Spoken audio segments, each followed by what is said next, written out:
Akmal, ya teman-teman nongkrong Terima dulu. kasih Anda masih bergabung di NTV Prime Dialog. Pemirsa, sebelum kita lanjutkan dialog, kita ikuti dulu infografis yang berikut ini. Kita akan melihat bagaimana posisi atau di mana posisi Indonesia dalam klasemen kualifikasi Piala Dunia Asia Grup C. Nah, di posisi pertama masih ada Jepang dengan 9 poin, kemudian disusul Australia dengan 4 poin, pun dengan Arab Saudi di posisi ketiga dengan poin yang sama dengan Australia yakni 4, pun dengan Bahrain dengan 4 poin di posisi yang keempat. Sayang sekali Indonesia harus turun lagi ke posisi yang kelima dengan 3 poin setelah imbang melawan Bahrain semalam. Dan terakhir posisi ada Cina dengan 0 poin. Oke, kalau melihat posisi klasemen kualifikasi Piala Dunia Asia Grup C ini, Akmal dan juga Bang Maruf, nampaknya kita harus benar-benar fight dan harus menang melawan Cina. Gimana kita bisa menang nih?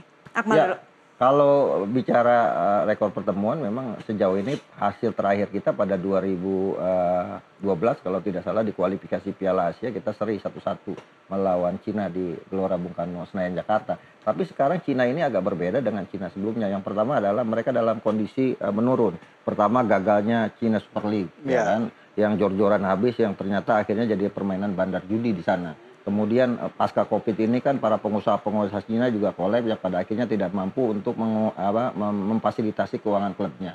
Yang terakhir setelah pasca melawan Arab Saudi kemarin ketika mereka kalah 1-2, 43 pemain Cina kemudian juga pelatih dan juga ofisial bahkan wakil presiden Federasi Sepak Bola Cina itu dihukum seumur hidup karena terlibat pengaturan skor.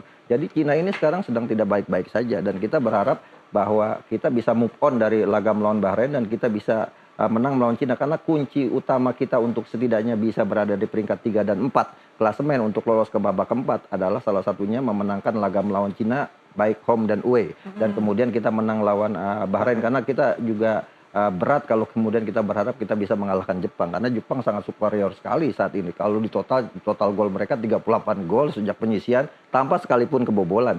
Mereka bisa dikatakan satu tempat sudah menjadi milik mereka dan tinggal kita termotivasi oleh apa yang dikatakan Hajime Moriyasu bahwa Jepang itu mengatakan pendamping yang paling layak di grup C ini adalah Indonesia. Itu jadikan motivasi walaupun misalnya secara objektif kita berat untuk mendapatkan peringkat 1-2 ya. Karena di situ ada Australia dan kita juga masih harus tandang ke Australia dan kandang juga melawan Arab Saudi bukan tugas yang mudah. Jadi sebenarnya kalau lawan yang paling sepadan di Indonesia di grup C ini ya Bahrain dengan Cina. Setelah kita gagal meraih 3 poin melawan Bahrain, ya setidaknya nanti di kandang ketika kita menjamu Bahrain kita bisa memenangkan pertandingan begitupun melawan Cina. Jadi kita masih punya peluang untuk setidaknya lolos ke babak keempat kualifikasi Piala Dunia nanti. Bung Maruf, apa yang harus kita atau yang bisa kita lakukan untuk paling tidak berada di peringkat 3 atau 4? Ya, tadi sudah sempat disampaikan oleh Akmal. Pertama tentu harus mengunci pertandingan menghadapi China dan mengunci laga menghadapi Bahrain ketika di kandang. Karena itu yang paling mungkin dilakukan. Dari awal ketika drawing ini keluar hasilnya, orang pasti sudah menghitung bahwa yang paling realistis untuk bisa didapatkan poin atau kemenangan adalah menghadapi Bahrain dan menghadapi China. Bukan kemudian meremehkan dua negara ini, karena kalau kita bicara soal peringkat, ya tetap dua negara ini memang di atas Indonesia. Tapi kan tadi sempat dikatakan Akmal bahwa China tidak dalam kondisi normal, sementara Indonesia sedang dalam kondisi yang abnormal. Abnormalnya apa? Materi pemainnya berbeda. Jadi materi pemain yang dimiliki sekarang itu sudah materi pemain Eropa, pengalaman mereka pengalaman Eropa, mentalitas mereka adalah mentalitas Eropa, bahkan kita punya pemain yang punya mental di Liga Champions dan di Liga Eropa. Jadi ini kondisinya menjadi berbeda.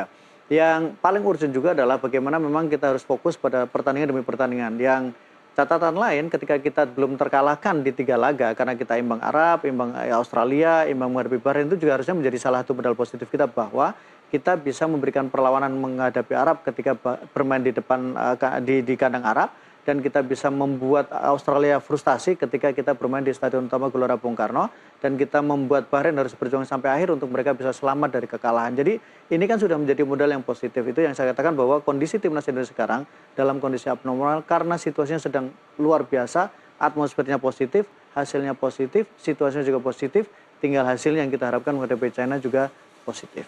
Apakah isu wasit masih perlu kita Ya, tadi kan ada sempat disampaikan oleh Akmal bahwa setelah wasit keluar, mungkin sudah dilihat dulu kira-kira track record wasit itu seperti apa. Apakah ada resistensi terkait dengan pertandingan Indonesia atau resistensi terkait dengan pertandingan China. Kan itu bisa di-track. Sekarang kan cukup mudah untuk melakukan tracking. Kalau memang ada resistensi, maka mungkin bisa diusahakan untuk bisa mengajukan surat secara resmi kepada FC atau FIFA untuk kemudian kita agak keberatan dengan wasit ini karena track recordnya seperti ini. Jadi jangan potensinya jangan selalu di belakang, tapi di depan. Jadi antisipasi itu kan namanya antisipasi ya di depan, bukan antisipasi di belakang. Jadi bisa saja dilakukan tracking supaya nanti setelah itu dilakukan ternyata kok masih hasilnya tidak sesuai harapan, ya mungkin kita akan melihat dari sisi faktor yang lain. Jadi bisa dilakukan tracking. Sekarang bahkan kita kan tahu sejarahnya bagaimana wasit, misalnya wasit kemarin dia berapa kartu kuning yang dikeluarkan, 340 sekian kartu kuning, 10 kartu merah, dalam satu pertandingan 5 kartu kuning, kan itu trackingnya gampang. Terus pertandingan apa yang sudah dipimpin, nah itu tinggal dilihat oleh tim federasi untuk kemudian oh ini ada resistensi dengan AFC, ternyata ada dengan China nih, dia pernah pertandingan China ternyata lebih banyak menang menghadapi ketika dipimpin wasit ini dibandingkan dengan tidak dipimpin wasit ini. China ketika melawan ini ternyata kartu kuningnya lebih sedikit dibandingkan dengan tim ini. Jadi kan itu bisa dilakukan tracking. Ketika data itu ada, tinggal federasi mengajukan keberatan. Dengan data seperti ini kita agak keberatan kalau misalnya wasitnya si A misalnya. Jadi ada persiapan teknis, ada persiapan non teknis. Jadi non teknis bukan hanya soal bicara bonus, tapi bicara soal bagaimana sirkulasi stakeholder sepak bola itu juga bisa dikelola dengan baik. Apakah tracking itu tidak dilakukan pada saat Indonesia melawan Bahrain?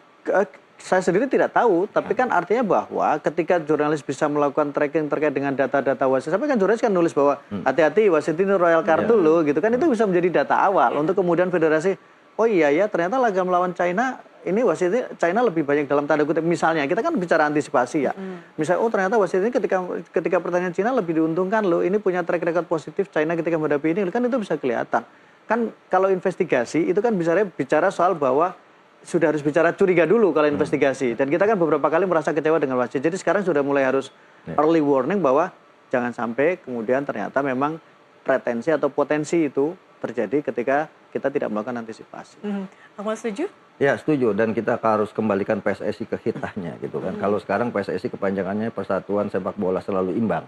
Gitu kan, karena 3 kali pertandingan 3 kali imbang. Main api dia. Ya, kita kembalikan PSSI kepada Persatuan Sepak Bola Seluruh Indonesia. Artinya apa? Artinya jangan sampai kita berlarut-larut dengan kekecewaan yang ada ini. Betul. Gitu kan. Sehingga kemudian kita semua konsentrasi kita tercurah ke kasus ini, sementara 5 hari ke depan atau 4 hari ke depan kita harus berhadapan dengan Cina, dan ini adalah partai yang sangat penting, bisa dikatakan sebagai partai kunci untuk kita bisa mewujudkan mimpi kita setidaknya berada di peringkat 3 dan 4. Jadi saya setuju, temanya harus move on.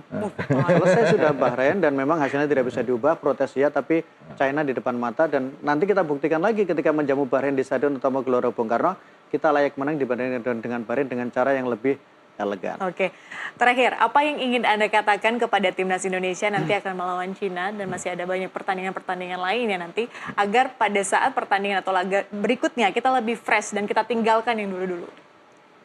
Ya, yang pasti karakter Cina beda dengan Arab Saudi dan juga beda dengan Bahrain, beda juga dengan Australia. Mereka kan Asia Timur yang karakternya kalau karakter bermainnya mungkin mirip-mirip dengan Jepang gitu kan, dengan dengan Korea Selatan, negara-negara di Asia Timur. Artinya ini juga harus menjadi perhatian dari Sintayong untuk melihat sejauh mana tim analisa dari tim nasional kita bisa melihat kelemahan-kelemahan Cina. Cina kan sejauh ini baru mencetak 2 gol gitu kan. Ketika kalah 1-2 dari Arab Saudi, dan kemarin ketika mereka kalah 1-3 dari Australia. Selebihnya mereka bahkan kebobolan banyak gol ketika kalah 0-7 dari Jepang. Artinya ada sisi lemah yang harus kita manfaatkan, belajar dari Jepang, bagaimana cara mereka mencetak gol, kemudian juga belajar dari Arab Saudi dan juga dari Australia, bagaimana ketika mereka kebobolan lebih dahulu, tapi mereka bisa move on dan akhirnya bisa comeback menang di pertandingan yang sangat krusial. Artinya ini merupakan pertandingan yang menurut saya pertandingan yang sangat penting dan akan bisa mengukur sejauh mana kita bisa meraih ambisi kita 3 dan 4. Karena bahkan kalau kita bisa menang lawan Cina, bukan mustahil kita akan berada di posisi kedua dengan syarat misalnya itu kan ada pertandingan Arab Saudi lawan Bahrain. Ya, mereka sering kita bisa naik ke posisi kedua, dan Australia dikalahkan Jepang, kita bisa tuh di posisi kedua. Artinya memang inilah yang akan menentukan. Kalau kita bisa sekali menang, pecah telur lah istilah saya kan tadi, selalu imbang itu pecah telur, saya pikir itu akan menjadi modal moral yang bagus ketika nanti kita akan menjamu Jepang, kemudian menjamu Arab Saudi, tandang ke Australia, dan 2 kali akan menjamu Bahrain dan Cina, yang akan menjadi kunci kita untuk melihat sejauh mana sepak bola kita ini sudah sudah move on selama ini kan sepak bola kita lebih banyak masalahnya. Kita berharap ke depan dengan kita tampil di kualifikasi Piala Dunia ini ya lebih banyak prestasinya dong. Gitu. Kesempatannya masih terbuka Betul, lebar ya, betul, paling betul. tidak untuk berada di posisi 3, 4 atau mungkin bisa 2. Bang Maruf, Ya. terakhir. Kesempatan masih ada, jalan masih panjang, dan kita agak sedikit diuntungkan dengan drawing jadwal kita. Kenapa? Karena kan Bahrain nanti leg kedua berada di Indonesia, China leg kedua ada di Indonesia, Arab Saudi leg kedua di Indonesia. Jadi kan kita punya potensi untuk bisa mendapatkan poin ketika di Indonesia. Tapi memang salah satu pintu kunci besar untuk kemudian kita bisa membuka peluang adalah menghadapi China. Kalau kita bisa menang menghadapi China, tentu peluang itu menjadi lebih terbuka. Paling tidak kita bisa mulai berkalkulasi terkait dengan posisi 4 di klasemen akhir. Jadi taruhlah misalnya kita sudah menganggap peringkat pertama menjadi milik Jepang, peringkat kedua milik Australia atau kemudian Arab Saudi, berarti kita berhitung bagaimana caranya kita bisa menempati peringkat 4 dan kita setidaknya akan berjuang lagi untuk mendapatkan kesempatan kedua membuka peluang tampil di Piala Dunia. Saya pikir itu yang paling mungkin. Ada mungkin yang ingin Anda sampaikan kepada Coach Sin misalnya? Ya selamat berjuang dan semoga kita mendapatkan hasil positif dan Garuda bisa terbang tinggi di Cina. Coach Sin juga Ya. ulang tahun ya. Selamat Betul. ulang tahun buat Ya. Coach Sin. Sarangnya. Oke, terima kasih.